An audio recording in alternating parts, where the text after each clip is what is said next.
Hello kapamilya! Here's the 5 things that I can't live without.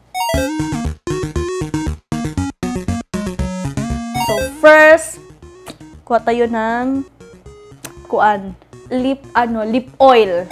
Kasi para pag humarap tayo sa mga camera, kuya, ay, shiny ang lips. Ito. Tapos, the next is deodorant. Lain pod ko, magsulod ka sa balay ni kuya, baho kag ilok, te. Nga na. So, this deodorant is the best medicine for the ilok. Yan. Tapos, lotion. Alam niyo na kung ano to, lotion. Kasi para pag bago kang ligo, di ba?